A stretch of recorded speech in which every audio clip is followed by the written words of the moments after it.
Joe from Texas. Do you mind rocking on the stage? Boy, what a crowd. I love George Jones too. Me and George Jones come from Beaumont, Texas. He's passed on, but he was a great friend. I love everything he did except his fight with the alcohol and the drugs. But you know, he won that. And I think anybody that sets a goal in this country, you can do it. Just look around at the people in this room tonight. We all have a common goal. We know what we need to do on November the 5th. Let me share a little story. I've been crisscrossing America talking to people about how it was in the 1950s living in Frisco, Texas with my family. My father was alcoholic. In 1957, he had a bad stroke. He was in the VA hospital. 2 weeks later, we didn't have enough to eat. He drank everything up. My mama started taking in laundry and doing ironings for the neighbors and people around town just to feed us.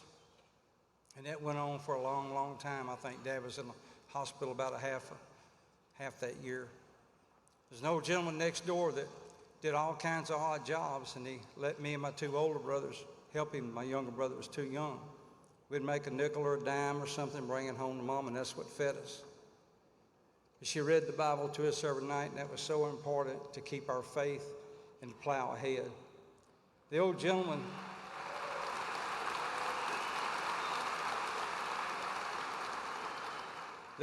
found a bicycle that somebody had discarded, and he brought it home. Had a couple of flats. He put some new tubes in it. The tires didn't even match, but it fit me pretty good, and I ride it every day. And when I rode that bike, I wasn't poor anymore.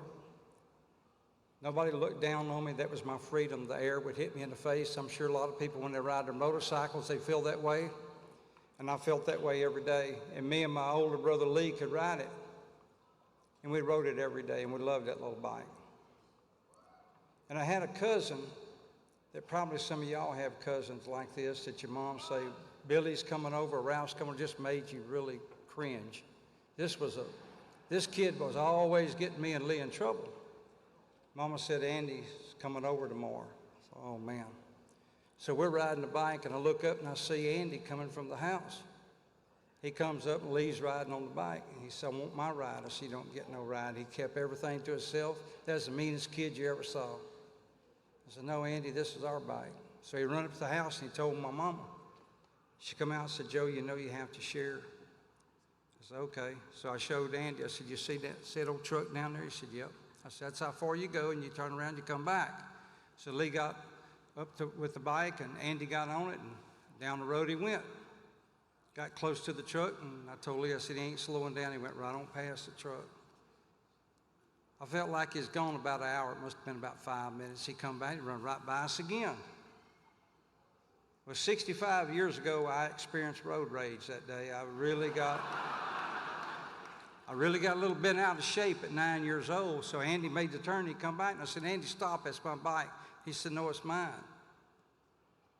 Well, that was my freedom. So I shoved him over when he come by.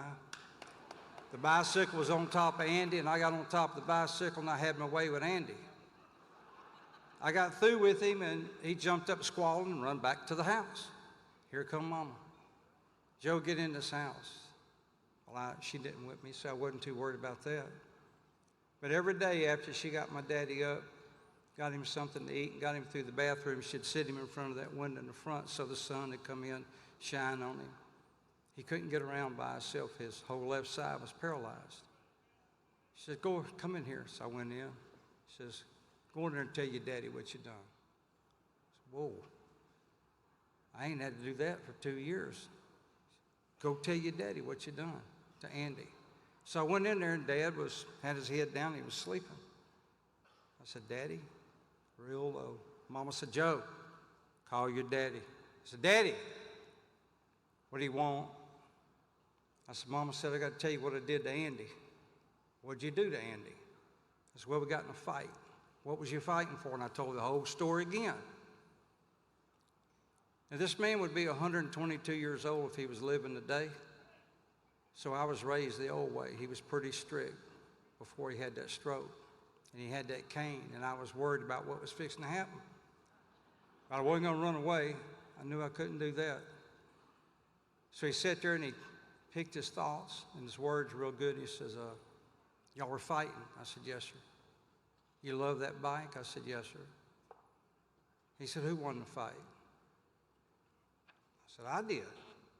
And I was proud of that. So he put his cane kind of in between his legs. He stuck his hand out. Come here. I got close to him. He put his hand on my head, behind my head. He rubbed my head. He said, go ride your bike. You can always stand up for your freedom, son. Go ride your bike. I didn't get a whipping.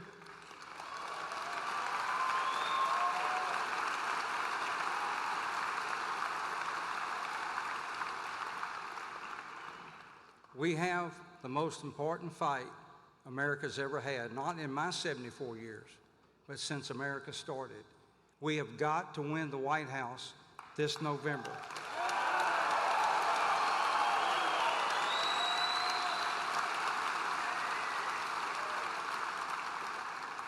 We have got to put Donald Trump back in the White House. We need J.D.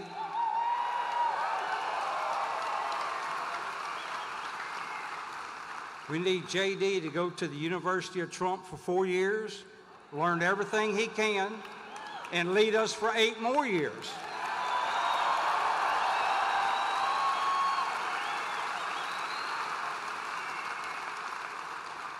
My dad always said he would give you his place in line. He would even give you his seat, but he'd never give you his freedom. And we don't need to do it now. We can take this country back because it's your country. There's 340 million Americans that own this country. The politicians work for you. Get out there and vote. Take your country back.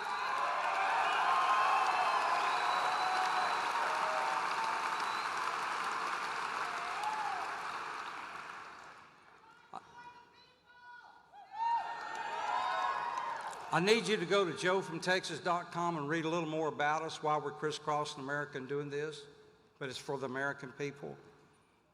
We want to keep Social Security from running out because it runs out in 8.5 years, and there's 80 million people that we cannot let that happen to.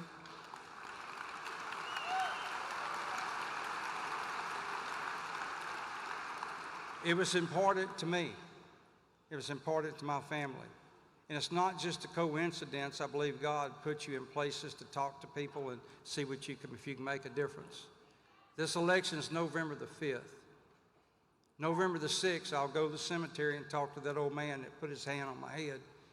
That's the day he died 60 years ago. That's not a coincidence. I'll tell him I did all I could to keep things like it should be for this country.